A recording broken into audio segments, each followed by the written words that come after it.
أعوذ بالله من الشيطان الرجيم.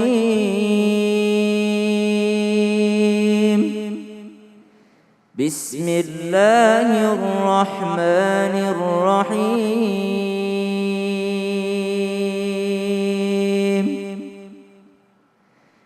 إن الذين آمنوا وعملوا الصالحات كانت لهم جنات الفردوس نزلا خالدين فيها لا يبغون عنها حولا. صدق الله العظيم.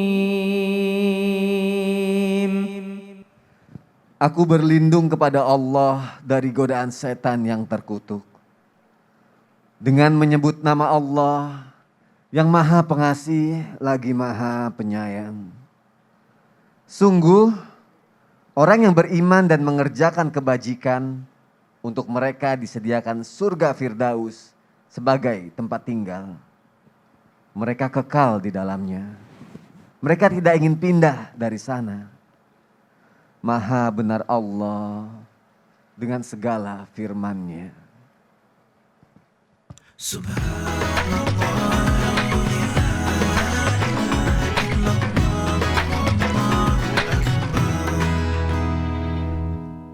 Assalamualaikum warahmatullahi wabarakatuh. Waalaikumsalam warahmatullahi wabarakatuh. Jamaah oh jamaah. Alhamdulillah. Alhamdulillahirabbil alamin. Allahumma sholli ala sayyidina Muhammad wa ala ali sayyidina Muhammad. Alhamdulillah jamaah, kita ketemu lagi di Islam itu indah. Alhamdulillah, Masya Allah. Sebelum kita memulai hari ini, tadi kita sama-sama mendengarkan pembacaan surat Al-Kahfi ayat 107 sampai 108. Kalau aku pengen tahu apa makna dari surat itu Ustadz Syam? Subhanallah. Sebelumnya guru kita Ustadz Maulana udah komen, kenapa nggak sampai akhir aja, tinggal 2 ayat lagi selesai surah Al-Kahfi. Namun ternyata kita mengambil daripada bagian surah Al-Kahfi ini di mana Allah menceritakan tentang mereka yang beriman, lalu imannya ini diisi dengan kebaikan, amal soleh, maka mereka akan mendapatkan balasan yang terbaik dari Allah, yaitu Jannatul Firdaus. Dan orang kalau udah masuk ke dalam jannah tidak akan mau kemana-mana lagi. Masya Allah. Karena setiap saat, setiap detik, setiap menit kenikmatan yang didapatkan akan berubah. Maksudnya, ini kok lebih enak dari sebelumnya, ini kok lebih indah daripada sebelumnya, ini kok lebih baik daripada sebelumnya. Maka itulah tempat terbaik bagi orang yang beriman dan beramal soleh. Makanya kita bahas jannah. Jannah tempat terbaik, berarti surga tertinggi gitu maksudnya? Iya dong. Wah berarti susah banget dong caranya kalau mau masuk sana. Pasti amalannya nggak main-main dong. Harus dipelajari. Wah kalau gitu kita bahas aja deh pagi hari ini jamaah. Tema kita adalah amalan calon penghuni surga Firdaus. Masya Allah, jangan sampai kelewatan ya jamaah yang ada di rumah. Dan untuk yang pertama nih ada syarat yang mutlak banget, itu nggak bisa diganggu gugat pokoknya. Kalau ingin masuk ke surga Firdaus dan menjadi calon penghuni surga Firdaus. Kira-kira apa nih? Dan katanya ini sudah dimiliki muslim dan muslimah. Apa itu kira-kira? Coba kita minta penjelasannya dari Habib Usman. Mohon penjelasannya Habib. Jazakumullah khair. Harus beriman bertakwa baru masuk surga. Kalau enggak bisa. Betul. Apalagi Firdaus. Masya Jauh deh. Allah, Kalau nggak tertinggi iman gitu ya. bertakwa. Karena Kalau tertinggi. tinggi harus berdiri biar Oh tinggi. iya. Gitu. Mas Wani, Ustadz Maulana. Bismillahirrahmanirrahim. Assalamualaikum warahmatullahi wabarakatuh. Waalaikumsalam warahmatullahi wabarakatuh. Alhamdulillahil wahidil ahad alladzi lam yalid wa lam yulad wa lam yakul lahu kufuwan ahad. Laisa kamitsli syai'un wa huwas samiul basir. Summa fasalli wa sallim wa barik ala sayyidina wa habibina wa syafi'ina wa maulana Muhammadin sallallahu alaihi wasallam wa sahbihi wa azwajihi wa dhurriyyatihi wa ahli baitihi wa ansarihi wa ashari ma ba'du. Segala puji bagi Allah Subhanahu wa taala yang telah memberikan kita nikmat iman, nikmat sehat walafiat, yang alhamdulillah kita dapat menyaksikan Islam itu indah. Insyaallah penonton di rumah mendapatkan surga Firdaus, mendapatkan ridhonya Allah Subhanahu wa taala. Amin amin ya Allah ya rabbal alamin. Syarat utama masuk dalam surga Firdaus adalah beriman dan bertakwa kepada Allah Subhanahu wa taala. Karena apa? Surga Firdaus mempunyai kedudukan yang tinggi di mata Allah. Tetapi kadang iman kita itu turun naik. Al-imanu qaulun wa amalun yazidu yanqus. Kadang kita sholatnya lagi rajin-rajinnya, sholat sunnahnya rajin-rajinnya. Bahkan alhamdulillah pada hari ini kita puasa di bulan Rajab karena berharap akan keberkahan dan ridhonya Allah Subhanahu wa taala. Tetapi ada kalanya syaitan ganggunya banyak, akhirnya kurang keimanan dan ketakwaannya. Iman adalah perkataan dan amalan. Jadi dia ucapkan, dia kerjakan, bisa bertambah, bisa berkurang. Dan juga di dalam kitab Sahih Bukhari dijelaskan, wa huwa qaulun wa fi'lun yazidu yanqus. Iman itu adalah perkataan dan perbuatan yang bisa bertambah, bisa berkurang. Kadang-kadang kalau misalnya kita lagi rajin ya rajin, kalau lagi nggak rajin ya nggak rajin. Wal habbu fillah wal bughdu fillah minal iman. Sampai Rasulullah SAW bersabda bahwasanya cinta karena Allah, benci karena Allah adalah bagian daripada iman. Orang yang beriman adalah dia ridha akan daripada hal-hal yang diridhai oleh Allah. Dia tidak melakukan apa-apa yang tidak dilakukan oleh Allah dan Rasulnya. Kalau Allah perintahkan jalan, kalau Rasulnya perintahkan jalan, kalau nggak dilakukan ya dia nggak jalankan. Nah banyak nih zaman now mempertanyakan di mana sih surga? Benar gak sih kita mau surga? Jelas bahwasanya setelah kehidupan ini ada yang namanya dicabut nyawa, ada alam kubur. Setelah alam kubur dia ada di alam mahsyar. Setelah alam mahsyar dia ada di mizan, diperhitungkan amal ibadahnya. Setelah itu lewat jembatan Siratul Mustaqim. Habis itu baru bisa masuk surga atau dia kecebur.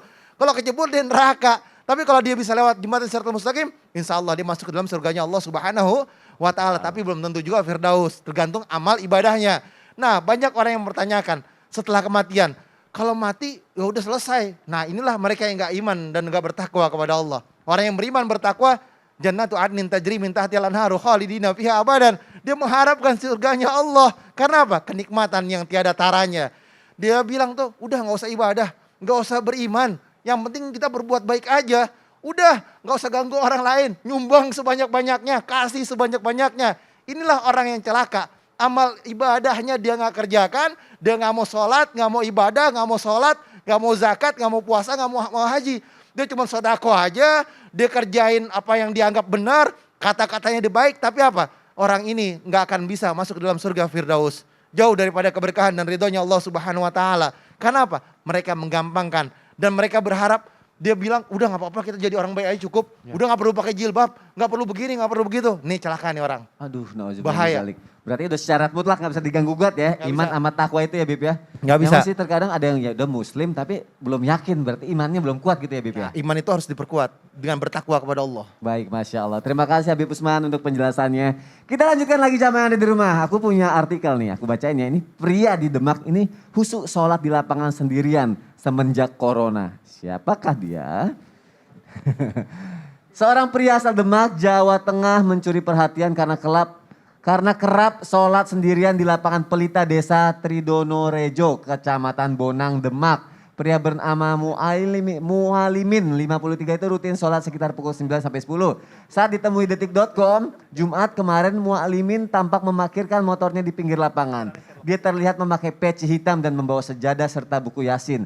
Cuaca terik tak mengurangi kehusukannya sholat. Riuh anak-anak bermain di lapangan juga tak membuat Muhalimin terganggu menjalankan sholat dan membaca buku Yasinnya. Baik, jamaah yang ada di rumah, berhubungan dengan tema kita pada pagi hari ini. Amalan selanjutnya ini katanya memang dibilang sulit nih Ustadz Maulana nih. Bahkan untuk yang sudah hidup berpuluh-puluh tahun menjalaninya juga masih sulit. Apa itu kira-kira Ustadz Maulana? Iya. Mau tahu? Mau tahu banget, silakan Ustadz. Izin Habib Ustaz Sam. Bismillahirrahmanirrahim. Assalamualaikum warahmatullahi wabarakatuh. Waalaikumsalam warahmatullahi wabarakatuh. Jamaah. Iya. Oh jamaah. Iya. Alhamdulillah. Alhamdulillahirrabbilalamin. Allahumma salli ala sayyidina Muhammad wa ala sayyidina Muhammad. Kita salut tadi lihat tayangan, Masya Allah tabarakallah, artikel yang dibacakan oleh Mas Sony tentang orang yang lagi di lapangan khusus sholatnya. Kita tetap berbaik sangka, kemungkinan beliau lagi berjemur supaya menghilangkan yang namanya COVID Corona. Dan alhamdulillah daripada berjemur aja ndak ada ngapa-ngapain, mending sholat. Baca Yasin baguslah.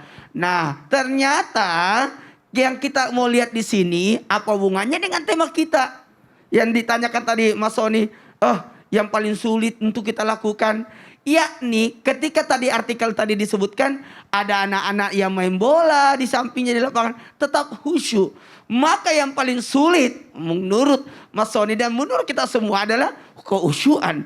Tapi yang jelas orang yang khusyuk dalam salatnya yakinlah akan meraih yang namanya insya Allah surga Firdaus. Amin, Jannatul ya Allah. Firdaus. Amin. Karena alhamdulillah, karena yang pertama diperiksa di kemudian hari adalah tentang salat. Ingat, khusyuk itu bisa didapatkan lewat berjamaah dan bisa juga didapat dalam keadaan sendirian. Tergantung. Tapi kalau mau yang bagusnya gini, kalau salat berjamaah, kalau salat fardu sebaiknya berjamaah. Tapi kalau salat sunnah kayak qabliyah badiyah, tahajud ya sendirian. Kenapa? Ada makna di balik ini semua. Kita bisa khusyuk dalam berjamaah. Saya tuh enak banget. Saya maaf kalau Ustaz Sam jadi imam, wah khusyuk banget saya. Masya Allah. Kalau Amin, Ustaz Maulana, amin. Ya, karena enggak aduh ya enak banget dengerin ngikutin bacaannya gitu ya, kita tenang bisa ya. ikut Heeh. enak itu.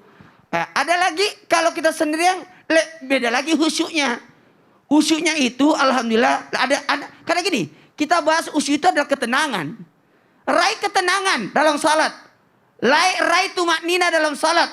Ya mungkin kalau kita berkata, bayangkan Sayyidina Ali adalah sosok yang paling khusyuk salatnya. Sampai ketika ada anak panah mengenai kaki yang mulia beliau, dicabut pada saat salat dan beliau tidak rasain.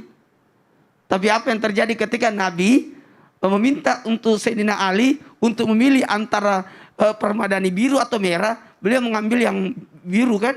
Memilih salah satunya, kata Nabi, kau tidak khusyuk dalam salatmu. Berarti kau pikir permadani tadi. Ada lagi yang bertanya, menangis ataupun menutup mata, apakah bisa juga khusyuk? Tergantung juga.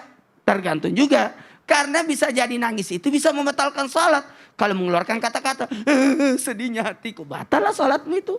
Karena ada, atau jangankan kata-kata, ada keluar sesuatu itu luar biasa. Tergantung. Kalau mungkin dia khusyuk ketika nangis, atau khusyuk ketika tutup mata, mudah-mudahan jadi khusyuk. amin. Ada lagi. Yang paling aman ketika mau khusyuk diawali ketika orang berwudu. Oh, dari wudunya dulu Berwudu aja dibenerin gitu. udah mulai khusyuk karena meyakinkan dirinya untuk mau menghadap kepada Allah. Tapi memang sih Ustadznya kalau mau khusus tuh emang susah ya. Aku sendiri kayak gitu. Pokoknya gini, kalau khusyuk itu yakinkan kita lagi menghadap kepada Allah, mendapatkan ketenangan. Pokoknya Kadang lagi berhadap. berusaha untuk khusyuk, tapi malah rupa rokaat kadang-kadang kayak Mau gitu. tahu buat Ah. yang di rumah? Ya kalau mau tidak lupa rakaat berjamaah. Ya udah ya baik. Masya Allah. Terima kasih Ustadz Maulana untuk penjelasannya. Kita belajar mulai sekarang berarti oke, sholat lupain dulu masalah duniawi ya, belajar khusyuk apa segala macam. Jangan mikirin kegiatan lain lah apa gitu semacamnya. Tapi paling enggak dengan memulai sholat aja udah lebih baik daripada banyak kegiatan tapi nggak beribadah gitu kan. Sama aja nih kayak misalnya gini, orang kan mikir wah kalau nabi-nabi terdahulu atau sahabat rasul terdahulu gitu kan. Kok mereka juga sibuk kok, mereka juga melakukan apa aktivitasnya tapi tetap ibadah sehingga nggak sia-sia apa yang dilakuin. Nah berhubungan dengan amalan kali ini lagi nih Ustadz Syam nih. Ini katanya sulit juga, bahkan banyak juga yang lalai gitu. Kira-kira amalan apa nih yang harus dilakukan nih Ustadz Syam? Mohon penjelasannya. Baik, tabi guru-guruku Habib Usman, Ustadz Maulana, Mas Soni, serta guru-guru kami yang dimuliakan Allah Subhanahu wa taala. Bismillahirrahmanirrahim. Alhamdulillahirabbil alamin wassalatu wassalamu ala asyrafil anbiya'i wal mursalin sayyidina Muhammadin wa ala alihi wa sahbihi ajma'in. Asbahna wa asbahal mulku lillahi rabbil alamin. Subhanaka la ilma lana illa ma 'allamtana innaka antal alimul hakim. Rabbi shrah li sadri wa yassir li amri wahlul 'uqdatam min lisani yafqahu qawli waj'al li waziran min ahli amin amin amin ya rabbal alamin. Maka subhanallah amalan supaya mudah atau supaya terdaftar menjadi penghuni Jannatul Firdaus atau kenikmatan yang Allah berikan kepada kita, surga yang tertinggi, yakni ketika Allah katakan walladzina hum 'anil lagwi mu'ridun, dan orang-orang yang menjauhi daripada perbuatan sia-sia. Maka subhanallah Syekh As-Sa'di mengatakan bahwasanya jika dari yang sia-sia saja dijauhi, maka yang haram juga paling pantas untuk dijauhi. Jadi ternyata bukan hanya meninggalkan yang sia-sia. Orang yang meninggalkan yang sia-sia sudah pasti mereka meninggalkan yang haram. Dia mengatakan ini tidak ada gunanya. Apatah lagi sesuatu yang memang diharamkan Allah, pasti dia akan yakni meninggalkannya. Kemudian dikatakan, apa itu perbuatan sia-sia? Kata Nabi SAW dalam sebuah riwayat, kullu syai'in, segala sesuatu, laisa min dzikrillah, tidak ada berzikir kepada Allah di dalamnya, fahuwa lagun, maka itu adalah sesuatu yang sia-sia, kecuali 4 hal. Satu, bercandanya suami istri itu mau gabut pun nggak apa-apa. Apa ya? Jadi kalau suami istri bercanda mau nggak ada gunanya pun itu nggak apa-apa sebenarnya. Itu yang dimaafkan sama Rasulullah. Senda guraunya suami istri. Yang kedua mengajarkan yakni berenang, mengajarkan memanah, mengajarkan berkuda. Jadi 4 hal ini adalah suatu permainan yang dibolehkan oleh baginda Nabi SAW. Ya, tapi selain daripada itu mesti ada zikrullah di dalamnya. Belajar, kita belajar mengingat Allah. Kita berangkat bekerja, saya bekerja karena saya ingin memberi nafkah yang halal kepada keluarga saya. Berarti zikrullah. Orang salat tidak sah salatnya kalau tidak ada zikir di dalamnya. Zikrullah. Kalau hatinya lalai mengingat Allah, maka itu tidak sah salatnya. Artinya tidak diterima oleh Allah Subhanahu wa taala. Walaupun masalah hati ini adalah masalah kita dengan Allah Subhanahu wa taala. Karena banyak kan orang junub ini, orang junub boleh salat enggak?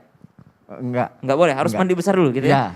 Banyak orang jasadnya dimandi junubin tapi ruhnya tidak dimandi junubin. Maksudnya jasadnya ini udah siap sholat kepada Allah. Tapi hatinya tidak siap sholat untuk Allah Subhanahu Wa Taala. Artinya hatinya tidak mengingat Allah Subhanahu Wa Taala. Maka segala sesuatu kata Nabi tidak ada mengingat Allah. Maka itulah sebenarnya perbuatan sia-sia. Makanya seorang Sufyan Ats-Tsauri mengatakan. Di antara perbuatan sia-sia. Satu, berdoa tapi tidak mendoakan orang tua. Nah, itu sia-sia tuh berdoanya. Dia berdoa untuk diri sendiri, tidak mendoakan orang tua. Yang kedua, didatangi tamu tapi tidak melayani tamu dengan baik. Maka sia-sia tamunya datang kepadanya. Kemudian yang ketiga, melewati kuburan tapi tidak memberi salam kepada ahlul kubur. Assalamualaikum ahlul kubur. Maka dikatakan sia-sia dia datang ke pekuburan. Kemudian yang keempat, ketika mereka dalam keadaan bersama-sama, mereka tidak ada mengingat Allah Subhanahu wa taala sama sekali di dalamnya, ya. Maka banyak sekali dianggap perbuatan sia. Bahkan membaca Al-Qur'an itu bisa dianggap sia-sia jikalau tidak istiqomah di dalamnya. Nah, ini tingkatannya udah tingkatan level tinggi supaya kita meninggalkan benar-benar sesuatu yang sia-sia. Naudzubillahi min dzalik. Berarti sebenarnya hal yang mungkin kita nganggapnya hal kecil aja ternyata bisa menjadi sia-sia yang menghalangi kita masuk ke surga Firdaus ya. Bayangin loh, berdoa aja bisa jadi berdoa yang sia-sia kalau lupa mendoakan orang tua. Ya Allah, ya Allah, semoga kita belajar pagi hari ini untuk semoga apa yang kita lakukan tidak sia-sia ya jamaah yang ada di rumah ya. Dan mudah-mudahan juga diperhatikan sih. Amin. Ini lumayan juga sih nih kalau kita hitung-hitung nih. Kira-kira kalau kira-kira kalau soal ini pengeluarannya dalam Sejak setahun. kapan Ustaz Som jadi patekeng-tekeng? Bukan catat-catat. Oh, catat. Karena ini penting ini Ustaz. Ini harus penting Ustaz. Harus tahu pendapatan Sony per bulan berapa, pengeluarannya berapa. Ini. Pendapatan? Iya. Masa dia ngomongin di sini gak apa-apa? Enggak apa-apa dong. Ya gak enak lah, nanti disangkanya aku sambung lagi kalau pendapatan aku cuma 5 miliar atau sebulannya ya kan. Sombong gak sih aku ngomong gitu? 5 miliar. 5 miliar sebulan? Tadi sangat sombong 5 miliar ya? 5 miliar. Iya. Bentar nih, kalau 5 miliar sombong berarti dia kenanya dari persenannya, wah ini banyak Kenapaan? juga nih kalau urusan kayak gini nih.